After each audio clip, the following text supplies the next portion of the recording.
Marami nagtatanong kung street legal ba talaga o pasok ba sa decibel ng LTO. Tingnan natin. Asan pa natin konti? 4,000 na yan. 4,000. Pasok sa banga.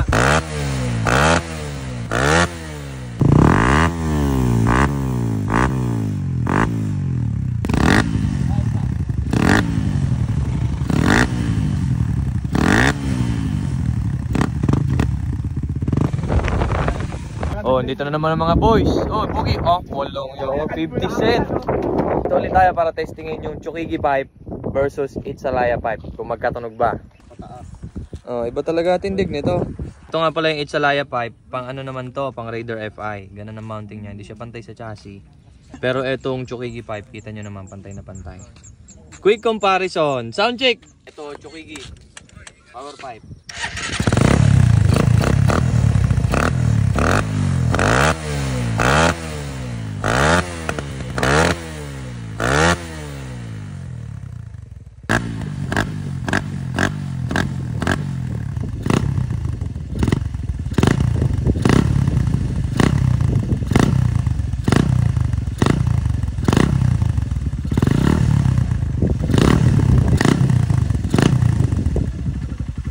Itzalaya power pipe, Raider FI na all stock din.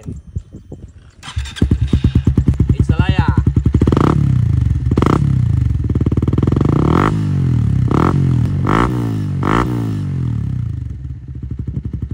Konti pugak na, Troy. Magkamainit, wala na. Ito guys, oh, Itzalaya. Mas mabase ang Itzalaya kumpara sa Chukigi. Pero almost same sila ng tunog. Mas malaw lang to, mas mabase. Ito, mas malagapak. Itzalaya.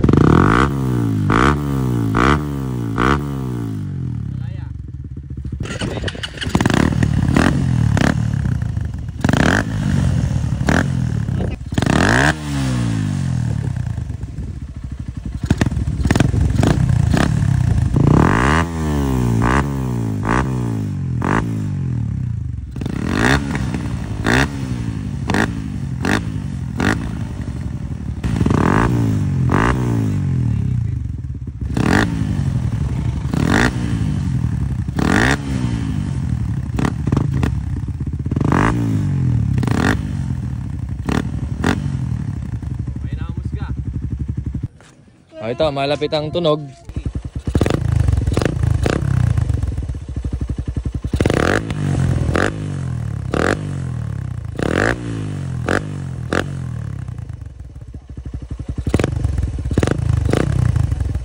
Dito naman tayo sa Itzalaya.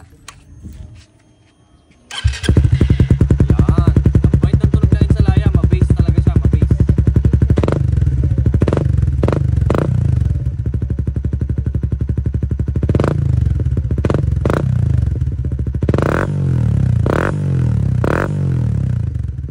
Nakita nyo na ang kaibahan ng Itzalaya na pipe sa Chukigi, mas mabase ang Itzalaya, mas malagapak naman ang Chukigi. Ngayon, bakit? Tingnan nyo ang stainless ng Itzalaya. Yung stainless ng Itzalaya ay mas manipis kaysa dito sa stainless ng Chukigi. Kaya hindi niya mapapavibrate yung buong mismong yan. Hindi niya basta-basta mapapavibrate ng tunog ng tambutso. Kaya mas malagapak ang tunog nito kumpara doon sa Itzalaya na mas mabase. Tignan mo kung mas makapal. Parehas lang? Parehas lang sa labi. Hindi, makapal yan ng konti. Parehas lang? Makapal, diba? Nagtatalo-talo sila kung ano makapal. Parehas lang? Hindi, makapal nga yun ng konti. Hati ang opinion. Hati ang opinion. Pustahan tayo, kunin ko yung caliper. Hindi, mas makapal nga yan. Libre ka ng pares. Oh, ano? Makapal nga yan, natural. Ano? Natural siya, natural. Libre kayo ng pares dyan, ha? Magiging sound ng Chukigi ay mas manipis. Mas malagapak kaysa sa Itzalaya. Partida pa, naka ano to, fuel injected. Ito naman, carbureted. So magkaiba talaga yan ang output. Tunog pa lang ng gasolina at hangin, magkaiba na. Decibel natin, decibel. Marami nagtatanong kung street legal ba talaga o pasok ba sa decibel ng LTO. Tingnan natin. 99 decibel, 45 degree angle, nakaparallel sa ground, tapos kalahating metro ang layo. Ganito 'yon. Gamitan natin ng decibel meter ha. Tapos 2000 RPM. Ito lang yan. 45 degrees yan ha. Tapos parallel to the ground, kapantay ng ground. Tapos kalahating metro, mga kalahati. 2000 RPM, stable. 2.5 ko na.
Bibili ng Chokogi.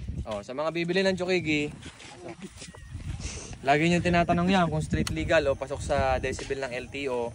Pasok. Ganun uli. 45 degrees, parallel to the ground. Celsius. Tapos 50 centimeters ang layo o kalahating metro. Itsalaya.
Itsalaya.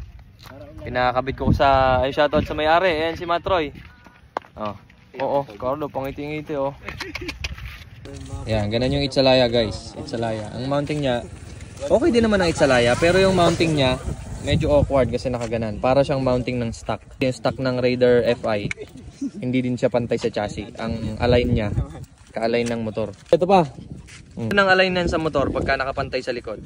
Ito masyadong buka ka, 'di ba? Buka ka 'yan. Pero yung Chokogi, tingnan niyo. 'Di ba? Dikit 'yan sa loob. Ganun. Hindi siya buka ka, 'di ba?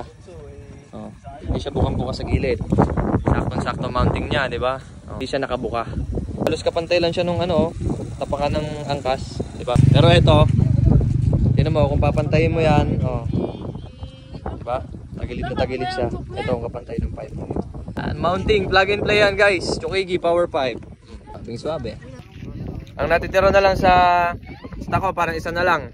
Kasi ang daming mga nag-i-inquire kada nag-story ako. Yung iba hindi ko na makiter. Chokogi power pipe. Side by side with Itsalaya power pipe. Kita nyo naman may signature na tunog. Tapos di siya papaiwan. 100 lang yan sa buong Pilipinas. 10 na sa akin. Iisa na lang natitira o parang dalawa yata. Di ko natanda. Shoutout dun sa mga nag-send kanina. May mga kapwa tayo na nag-send kanina. Oh, reserve na sa inyo yun. Matik na yun. Wala na kayo dapat ipag-alala. Street legal, Chokigi power pipe. Ito naman, street legal din na Itsalaya power pipe. And sa mga nagtatanong kung pwede ito sa Raider FI, pwede. Ang gagawin nyo ganito. Diyan, pakita mo itong ilalim. Lalagyan nyo ng nut. Ayan, yung nut na yan. Papalagyan nyo sa latero ng nut para kakabitan ng sensor. Pwede nyo i-convert yan. Ito, diyan, pakita mo ito. Pwede nyo i-convert. Palalagyan nyo lang ng nut dito.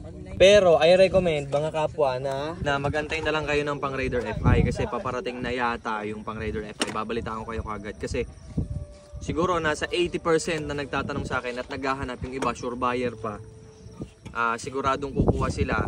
Ang hanap nila puro Raider FI. So sa ngayon Raider carb lang muna, wala pa tayong Raider FI. Sa mga hindi pa makaantay kasi hindi ko pa din sigurado kung kailan darating o kung may darating ba talaga. Hindi makapag-antay, pwede kayong kumuha na ito. 100 lang yan nationwide, hanap kayo sa mga ibang suppliers kung meron, pero yung 10 na sa akin. Parang dalawa o isa na lang natitira, promise. Kung makakapag-antay kayo, then go. Pero kung gusto nyo na ikabit kasi nagagandahan talaga kayo sa Chokigi Power 5, then go. Oo. Sakay dito, tayo nakikita sa kahabol. Dito nga, hindi makikita si Kagdag.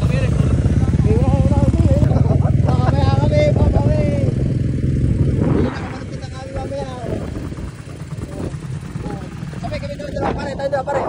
Oy, kala nyo, kayo lang.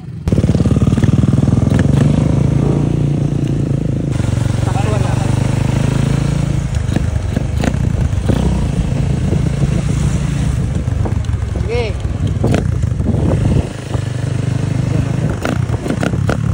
Basta ka lang.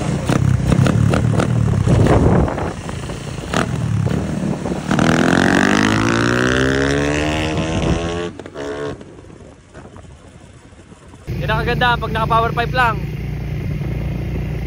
Pwede mo i-rolling.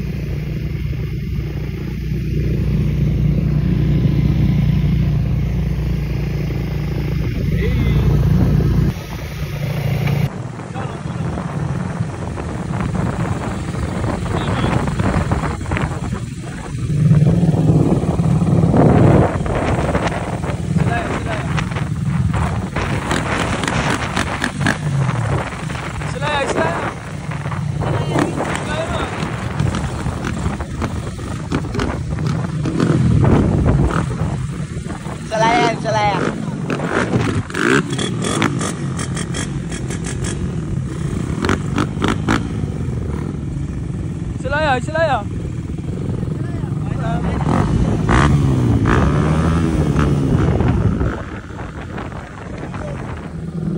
Tagalog.